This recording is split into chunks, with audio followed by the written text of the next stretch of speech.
langsung saja jawab. Itu Yohanes 7 ayat 5 ini, ayat 7 ayat 8 sampai dengan 10. Ini kan sering dibahas nih sama Yusuf PI. Buka varian teks aslinya. Di situ digunakan kata apa? Belum. Bukan berarti tidak akan, tapi belum. Ya, sama seperti dalam Islam.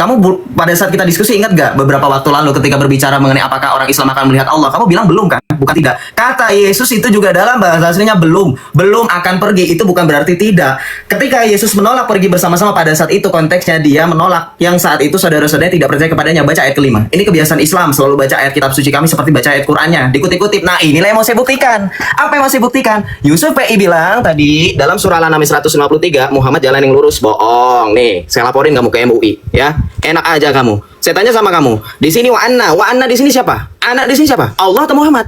Kok ngaku-ngaku Muhammad jalan yang lurus? Yang berbicara ini Allah. Dibohongin lo sama Yusuf PI. Wah, parah nih. Tangkap dong ulama. Kok bisa-bisanya dia bilang ini Muhammad yang ngomong? Ini yang ngomong Allah.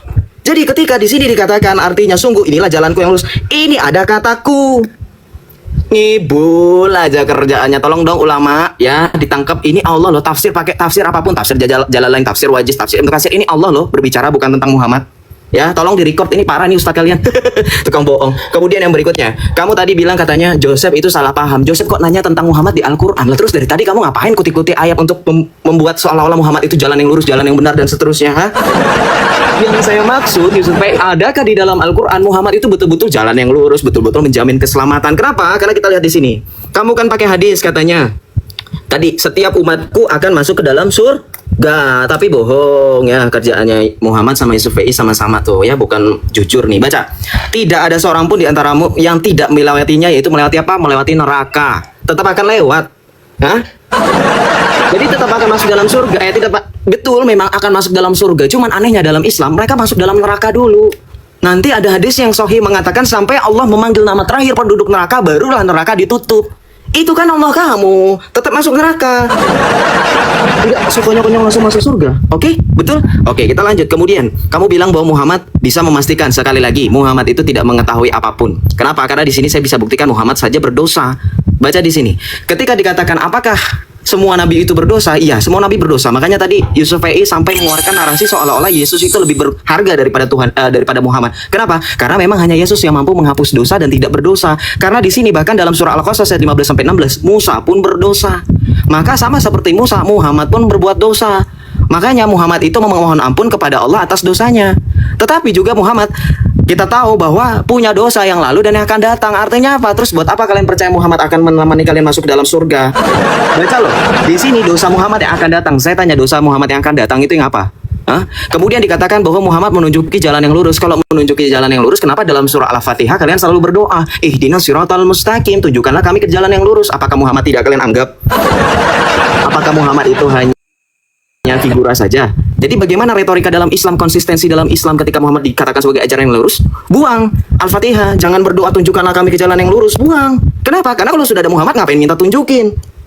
Oke. Kemudian yang berikutnya, saya tadi mau menunjukkan bahwa ketika Tuhan Yesus mengetahui tentang keselamatan berbeda dengan Muhammad. Kenapa? Bahkan Muhammad tentang keluarganya sendiri dikatakan apa? Dalam suatu hadis riwayat Bukhari nomor 2753 dan hadis riwayat Muslim nomor 206, kalau Muhammad katanya menjamin kalian semua masuk surga, keluarganya pun tidak bisa menyelamatkan diri. Baca, selamatkanlah diri kalian, sesungguhnya aku tidak dapat menolong kalian sedikit. Bayangkan loh, bahkan Siti Aisyah pun dikatakan tidak dapat ditolongnya. Gak cuman istri dan keluarganya, Muhammad pun gak bisa nolong Fatimah putrinya. Wahai Fatimah putri Muhammad, mintalah padaku apa yang kau mau dari hartaku, sesungguhnya aku tidak dapat menolongmu sedikit pun dari Allah. Terus kenapa kalian percaya?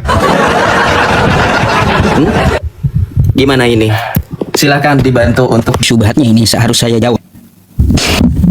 Baik teman-teman, terkait hadis yang ditampilkan oleh Joseph ya, ini Muhammad ya jelas tidak akan dapat menolong meskipun Fatimah ya melakukan dosa gitu.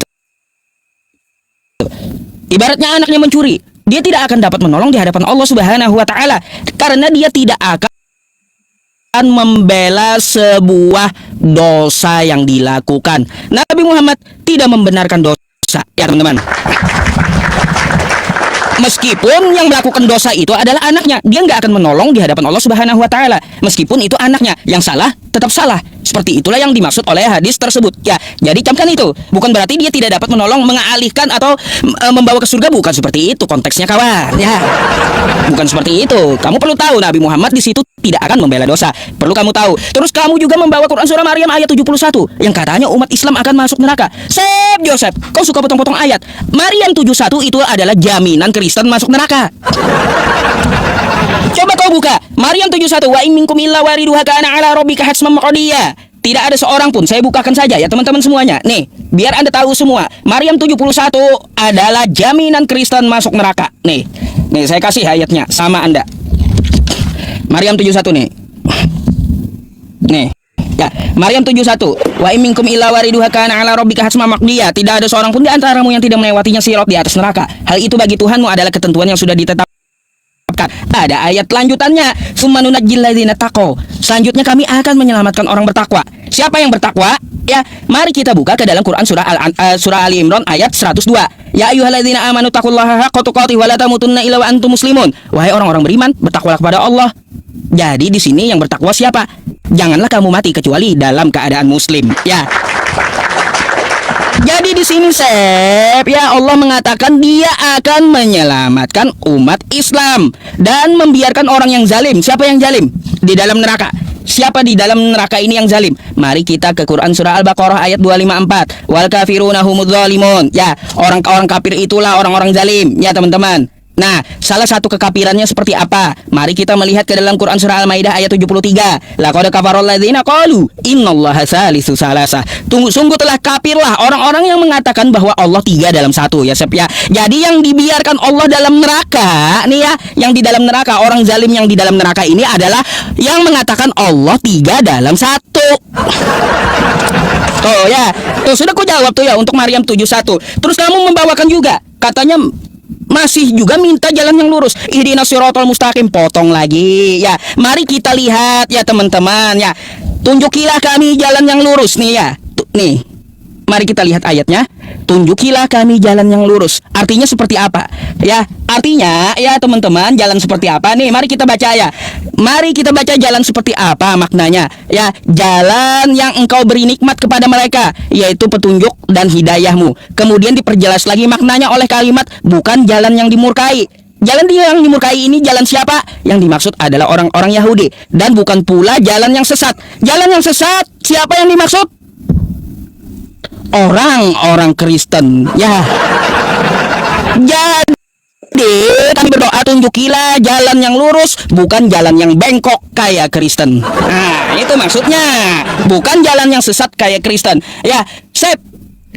Waktu Yesus mengatakan aku jalan kebenaran dan hidup, dia berkata untuk Yahudi, Sep. Ya.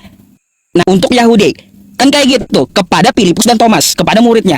Aku minta tolong dong cariin di mana Yesus menjamin keselamatan secara tekstual, ya tekstual. Aku menjamin Kristen masuk surga. Mana? Ayo, secara tekstual yang seperti ayat kullu ummati yadkhulunal jannah. Selain juga masalah pesta itu, ya Sep ya, belum kata kamu. Di situ betul nggak Yesus itu menurut kamu berdusta atau enggak? Dia nyuruh saudaranya pergi, kamu duluan. Setelah saudaranya pergi, dia juga ikut diam-diam pergi. Dusta itu.